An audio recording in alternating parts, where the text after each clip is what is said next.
Good evening, viewers. Welcome to Power Sector News. Today's headlines: Launch of US-India Hydrogen Task Force, Challenges of EV Adoption in India, Role of Renewables in India's Future Power Grid. REC is worth more than 9,000 crore rupees sold in India. JBM Renewable CESL signed pact for setting up electric mobility ecosystem in India. Coming to the details. In 2018, India and US launched the Strategic Energy Partnership and created four working groups: oil and gas, power and energy efficiency, renewable energy, and sustainable development. The partnership will proceed along two main tracks: the Strategic Clean Energy Partnership and the Climate Action and Finance Mobilization Dialogue, which will build on and subsume a range of existing processes. The partnership will aim to mobilize finance and speed clean energy deployment, demonstrate and scale innovative clean technologies needed to decarbonize sectors including industry, transportation, power and buildings, and build capacity to measure, manage and adapt to the risks of climate-related impacts. On June 17, 2021, the United States Department of Energy, the Ministry of New and Renewable Energy India, along with US-India Strategic Partnership Forum, launched the US-India Hydrogen Task Force under the US-India Strategic Clean Energy Partnership. Through strong international collaboration, the US and India can help solve the climate crisis by finding ways to scale up access, affordability and deployment of critical hydrogen technologies. The Indian government announced about India going all electric by 2030. The Indian automobile market is one of the biggest in the world and has an escalating trajectory over the years. A huge chunk of commuters use some form of an ICE across various vehicle segments.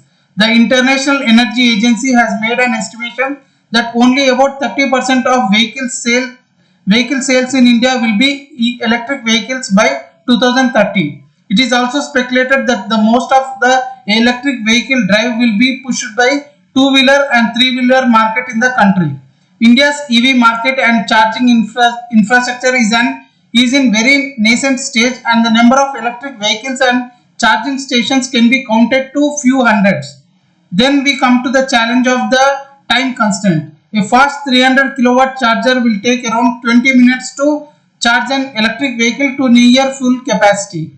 In India, we can see traffic in petrol stations when filling our cars with a dinosaur juice takes less than 3 minutes. Imagine a lot of Indians having to juice up their electric vehicles at the same time. The government's clean energy transition agenda aims to reduce fossil reliance through both distributed systems and large-scale renewable energy parks. Future power grids will have to accommodate renewable energy plants such as 10 gigawatt solar park envisioned at Leh or 30 gigawatt project planned for Gujarat, alongside rooftop in houses and factories. New and disruptive technology is breaking electricity into other kinds of energies, thereby solving the problem of lack of mechanisms to store electricity. Such advancements in storage networks will modernize conventional network planning methods so that storage can serve different purposes. The growing electrification of economy will drive the grid's growth. Currently, the per capita consumption of electricity is 1200 units in India, and the share of electricity in the total energy pie is 17%. Measures like government's Go Electric campaign for e-mobility, e-cooking, etc.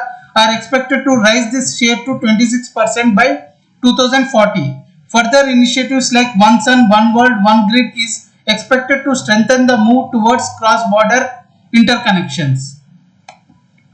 India's renewable energy certificate market has recorded net sales worth 9,266 crore rupees during its decade of existence. This was an encouraging sign given that the country would increasingly bank on market instruments such as RECs to support its energy transition. RECs are market-based instruments that can help DISCOMs and others meet their renewable purchase obligations without actually buying the renewable power. JBM Renewables and Convergence Energy Services Limited signed an MOU to set up an integrated ecosystem for charging of electric vehicles. Under the scope of MOU, signed for a period of 3 years. JBM Renewables and CESL will jointly undertake the setting up of public charging infrastructure across India for electric vehicles. This will include investment, installation, commissioning, operation and maintenance. Additional news today. CESL has issued an expression of interest to empanel original equipment manufacturer to supply electric two-wheelers in Kerala. Bid submission date is July 2nd, 2021. Adani Power emerges as successful bidder for SR Power's 1200 megawatt Mahan project. Electrification of 19 Sachin villages to help Ladakh achieve carbon neutrality target. Price discovery at power exchanges. National Load Dispatch Center has scheduled 130.07 million units of power for tomorrow, cleared through Indian Energy Exchange. Coming to the price discovery details. Price discovered during night, 2 rupees 68 paisa per unit. Price discovered during day, 1 rupee 79 paisa per unit. Price discovered during evening, 3 rupees 34 paisa per unit. Price discovered round the clock, 2 rupees 48 paisa per unit. Weighted average price is 2 rupees 73 paisa per unit. There is no congestion for power transfer in the network and the prices are uniform in all the regions. Thank you and good day.